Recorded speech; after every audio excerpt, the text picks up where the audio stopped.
Hello friends, कैसे हैं आप लोग। बिहार शिक्षक भर्ती टीआरई 4 के लिए यह क्लास आप लोगों के लिए बहुत ही इम्पॉर्टेंट होने वाला है। आज का क्लास मॉडर्न हिस्ट्री में फ्रेंड्स चैप्टर हम लोग पढ़ेंगे रॉलेट एक्ट और जलियांवाला बाग हत्याकांड। फ्रेंड्स, मैंने मॉडर्न हिस्ट्री में आप लोगों का लगभग 15 से 16 चैप्टर कंप्लीट करा दिया है और सभी का प्लेलिस्ट बना दिया गया। अगर आपने इससे पहले का सभी टॉपिक नहीं देखा है, जितने भी मैंने क्लास आप लोग को कराया है, जितने भी चैप्टर अभी तक कंप्लीट हुआ है, तो आप जाके प्लेलिस्ट में देख सकते हैं। आज का क्लास रॉलेट एक्ट और जलियांवाला बाग हत्याकांड से रिलेटेड जितने भी एग्ज़ाम में प्रश्न पूछे जाएंगे आपका इस क्लास से 100% देखने को मिलेगा, क्योंकि यह एनसीईआरटी बेस्ड क्लास है। टीआरई 4 में फ्रेंड्स अगर आप यह वीडियो देख लेते हैं तो टीआरई 4 में यहाँ से बाहर आपका एक भी प्रश्न नहीं जाएगा। तो वीडियो को बिल्कुल भी स्किप नहीं करिए, वीडियो को अंत तक जरूर देखिएगा फ्रेंड्स। आपका 100% यह जो चैप्टर आज पूरा क्लियर हो जाएगा, क्योंकि मैं सभी जितने भी टॉपिक है मैं सभी टॉपिक को अलग अलग आप लोग को पढ़ा रहा हूँ, जिसमें से किसी को भी कोई दिक्कत नहीं हो। आपको जो वीडियो देखने का मन है, जिस टॉपिक पे आप जाके प्लेलिस्ट में उसको देख सकते हैं। सभी का अलग अलग वीडियो बना दिया गया है। तो चलिए फ्रेंड, बिना किसी देरी का शुरू करते हैं हमारा आज का क्लास। पहला प्रश्न है हमारा, ब्रिटिश शासन द्वारा मार्च 1919 में लाए गए रॉलेट एक्ट का मुख्य उद्देश्य क्या था। तो इसे याद रखिएगा फ्रेंड्स, इसका आंसर है क्रांतिकारी का दमन। आगे देखते हैं। इंपॉर्टेंट पॉइंट है कि भारत में बढ़ रही क्रांतिकारी गतिविधियों के दमन के लिए सरकार ने वर्ष 1917 में न्यायाधीश सिडनी रॉलेट एक्ट की अध्यक्षता में एक समिति गठित की, जिसका उद्देश्य क्रांतिकारियों को कुचलने के लिए एक प्रभावी योजना का निर्माण करना था।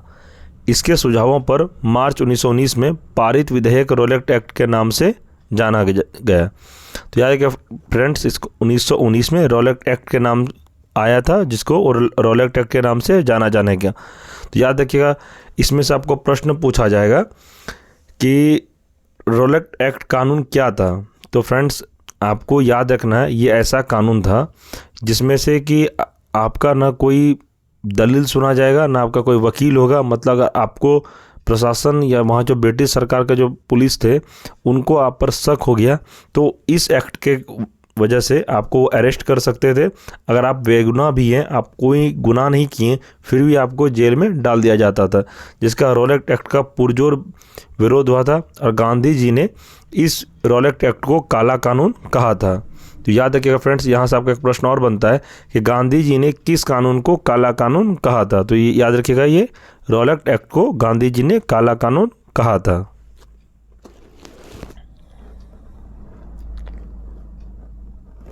आगे है, जब रॉलेट एक्ट पारित हुआ उस समय भारत का वायसराय कौन था। तो याद रखना है आपको, लॉर्ड चैम्सफोर्ड थे।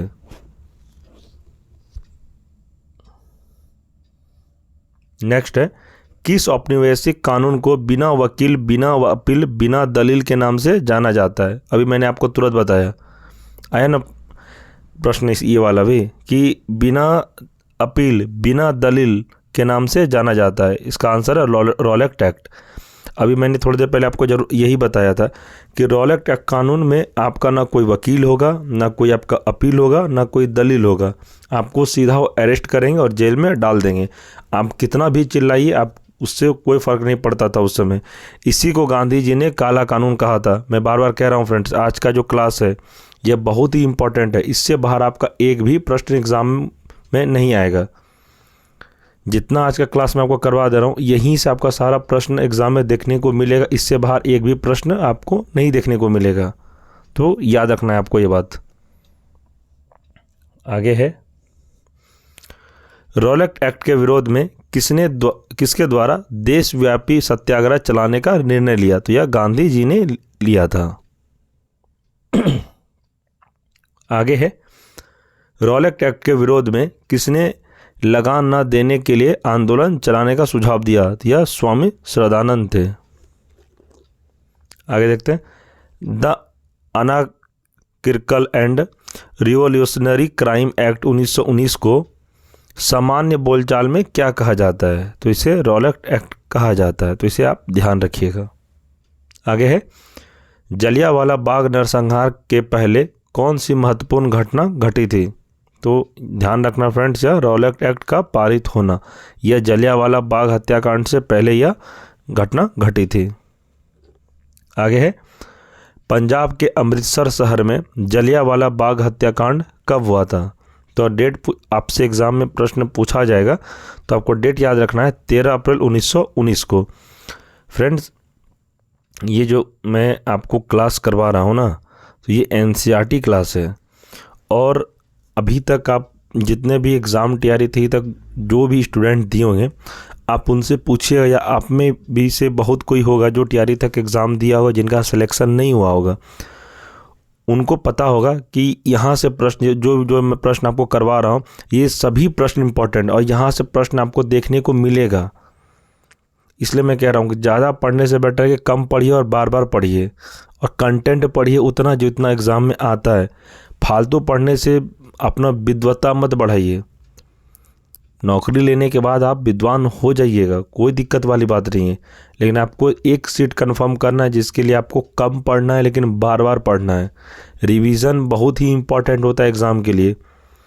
बहुत सारे स्टूडेंट को आप देखते होंगे, वो बहुत सारा बुक पढ़ लेता है, ऐसा नहीं उसको याद नहीं होता होगा, याद वो बहुत सारा बुक कर लेता है और बहुत अच्छा से भी तैयारी होता है, लेकिन जब एग्ज़ाम का टाइम आता है तो उनका होता है क्या है, बहुत सारा पढ़ने के बाद मेन जो चीज़ पढ़ना चाहिए वो बहुत सारा उनको याद नहीं रहता है, क्योंकि ज़्यादा पढ़ने के आपका बहुत कुछ दिमाग चलने लगता है कि ये प्रश्न है वो एक दूसरे से रिलेट होने लगता है। इसलिए आप एक प्रश्न को जब बार बार रिवीजन करिए, ज़्यादा पढ़ लिए एक बार आप, और उसको बार बार फिर रिवीजन नहीं किए तो आपका प्रश्न तो छूटेगा।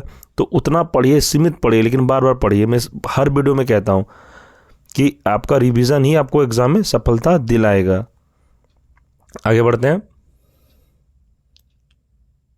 रॉलेट एक्ट के बारे में फ्रेंड्स इंपॉर्टेंट दिया, आप अच्छे से इसको सुनिए।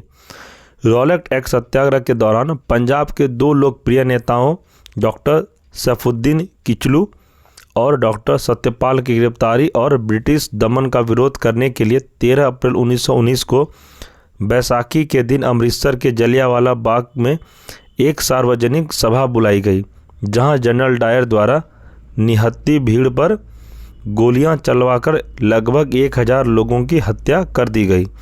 इस घटना को जलियांवाला बाग हत्याकांड के नाम से जाना जाता है।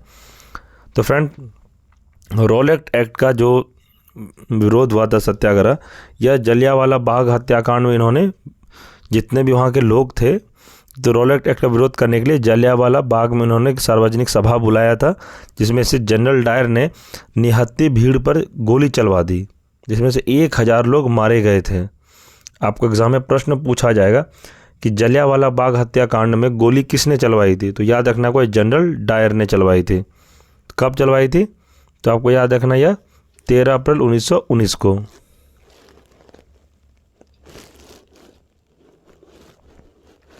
आगे देखते हैं। जलियांवाला बाग हत्याकांड के बाद किस विख्यात व्यक्ति ने ब्रिटिश सरकार द्वारा प्रदान की गई नाइट की उपाधि को वापस लौटा दिया, तो यह रविंद्रनाथ टैगोर थे। इनको नाइट की उपाधि मिला था ब्रिटिश सरकार के द्वारा, जिसको जलियांवाला बाग हत्याकांड के बाद रविंद्रनाथ टैगोर ने इसे वापस कर दिया ब्रिटिश सरकार को। आगे है, जलियांवाला बाग हत्याकांड के विरोध में वायसराय की कार्यकारिणी परिषद की सदस्यता से किसने इस्तीफा दे दिया, तो याद रखना यह के शंकरन नायर ने। आगे है, जलियांवाला बाग हत्याकांड जांच हेतु ब्रिटिश सरकार द्वारा किस कमेटी का गठन किया गया, तो याद रखना यह हंटर कमेटी का गठन किया गया था। नेक्स्ट, जलियांवाला बाग हत्याकांड के लिए जिम्मेदार जनरल डायर को किसने लंदन में मार डाला था, तो यह उधम सिंह थे। फ्रेंड्स, ये भी प्रश्न आपको TRE 3 में देखने को मिला था, इसलिए मैं कह रहा हूँ फ्रेंड, जितने भी मैं आपको अभी तक क्लास करवा रहा हूँ NCERT वाला, आप इसी को बार बार पढ़ जाइए।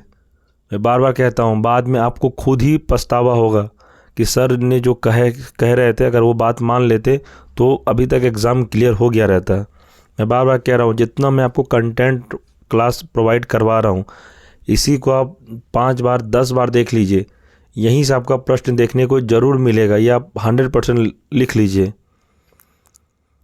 यही प्रश्न आपको टीआरई 3 में देखने को मिला था, डायरेक्ट प्रश्न मिला था कि जलियांवाला बाग हत्याकांड के जिम्मेदार जनरल डायर को किसने लंदन में गोली मार दिया। तो जनरल डायर को किसने मारा था लंदन में गोली? तो ये उधम सिंह ने मारा था। इंपॉर्टेंट पॉइंट है कि कांग्रेस ने जलियांवाला बाग हत्याकांड की जांच हेतु मदन मोहन मालवीय की अध्यक्षता में एक समिति गठित की। समिति के अन्य सदस्यों में मोतीलाल नेहरू, महात्मा गांधी, CR दास, बदरुद्दीन तैयब जी और MR जयकर आदि शामिल थे।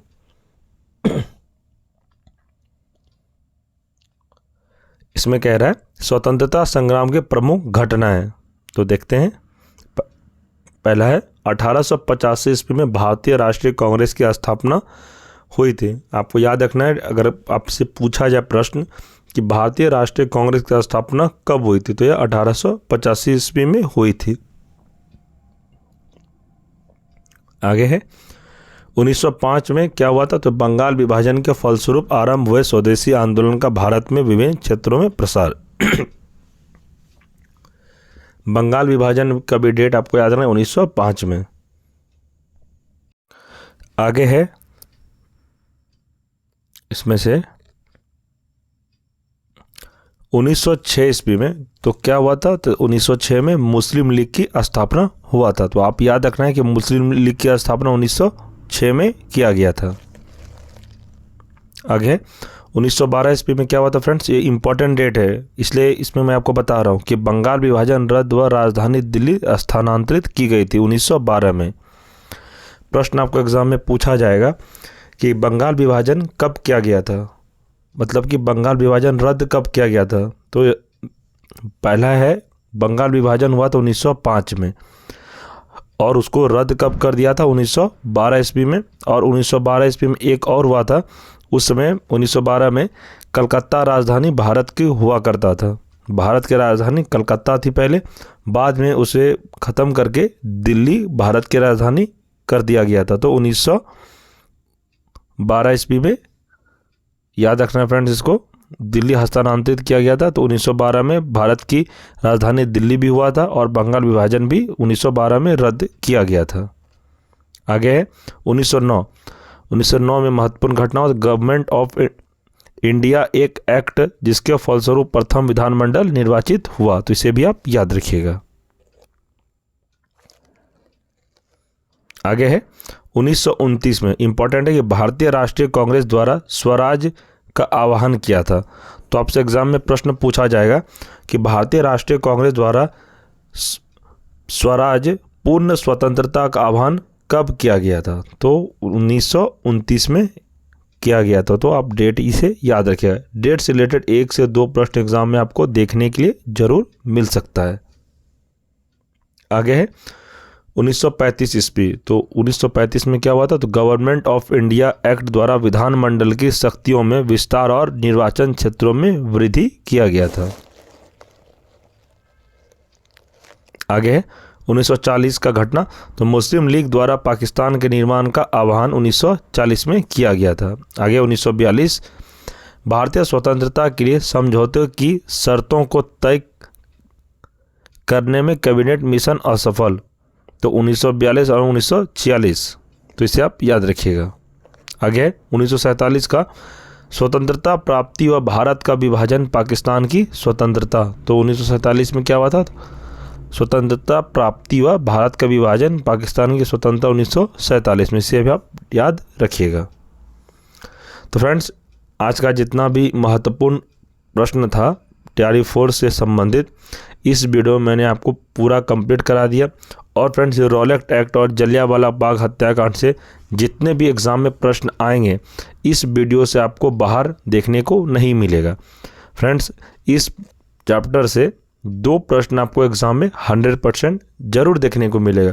आपको पता है कि मॉडर्न हिस्ट्री, आप इसको राष्ट्रीय आंदोलन के नाम से भी जानते हैं, इससे कम 18 से 20 प्रश्न आपको देखने को अवश्य मिलेगा, क्योंकि राष्ट्रीय आंदोलन का वेटेज बहुत ज़्यादा है। अभी तक टीआरई 3 में 18 से 20 प्रश्न पूछा गया है, इसलिए सभी टॉपिक से 2-2 प्रश्न रहता है। जितने भी टॉपिक मैं आपको करवा रहा हूँ फ्रेंड्स, ये टॉपिक से आपका 2 प्रश्न रहेगा। मैं आपको स्टार्टिंग में बता देता हूँ कि कितने प्रश्न आपको इस टॉपिक से बनने वाला है। इसलिए फ्रेंड्स, अगर आप यह वीडियो 1 से 2 बार देख लेते हैं तो यहाँ से आपका 2 नंबर कन्फर्म हो जाता है। कोई बड़ा वीडियो भी फ्रेंड्स ये नहीं है, ये छोटा वीडियो ही, इसमें टॉपिक वाइज आपको पढ़ा रहा हूँ कि आपको भी थोड़ा भारी नहीं लगे। होता है ना, स्टूडेंट को लगता है बहुत लॉन्ग वीडियो है, पढ़ेंगे कैसे पढ़ेंगे, नहीं देखना है, क्योंकि लॉन्ग वीडियो किसी को भी पसंद नहीं आ रहा है अभी। इसलिए मैं अभी कर क्या रहा हूँ, सभी टॉपिक वाइज आपको वीडियो करवा दे रहा हूँ, जिससे आपका भी इंटरेस्ट बढ़े पढ़ने में। मैं सभी का टॉपिक वाइज वीडियो बना के प्लेलिस्ट बना दिया हूँ। आप जाके स्टार्टिंग से मॉडर्न हिस्ट्री का क्लास करिए और अच्छे से अपना तैयारी करिए, जिसमें आपको TRE 4 में एक भी प्रश्न नहीं छूटे। फ्रेंड्स, आपसे जाते जाते एक रिक्वेस्ट है, अगर आप चैनल पर नए हैं तो चैनल को सब्सक्राइब जरूर कर लें और बेल आइकन को प्रेस अवश्य करें। बेल आइकन प्रेस करने के लिए मैं इसलिए कहता हूं कि जब भी एग्ज़ाम के रिलेटेड इस चैनल पे क्लास करवाया जाए तो सबसे पहले आपको नोटिफिकेशन मिले, जिससे आप अच्छे से क्लास कर सकते हैं। और फ्रेंड्स, अगर ये आपको वीडियो अच्छा लगा हो तो वीडियो को लाइक करें और अपने दोस्तों में भी इसे शेयर करें जो TRE 4 का तैयारी कर रहा है। आपको ये याद रखना फ्रेंड्स, इस चैनल पर कंटेंट उतना ही आपको प्रोवाइड किया जा रहा है जितना TRE 4 से संबंधित है। एक्स्ट्रा नहीं पढ़ना, आपको मन में बिठा के रखना है कि हमको TRE 4 ही निकालना है। ये नहीं कि आप TRE 4 का तैयारी करें, हमको रेलवे भी भरना है तो ये करना है वो करना है, ऐसा नहीं है। अगर TRE 4 आप तैयारी अच्छे से कर लेते हैं तो यहाँ से आपका रेलवे का भी तैयारी हो जाएगा, क्योंकि रेलवे का भी GK GS यही सब है। लेकिन मैं आपको कंटेंट दे रहा हूँ TRE 4 से संबंधित। जितने भी मैं आपको अभी तक क्लास करवाया हूँ, समझिए आपके लिए बहुत ही रामबाण है।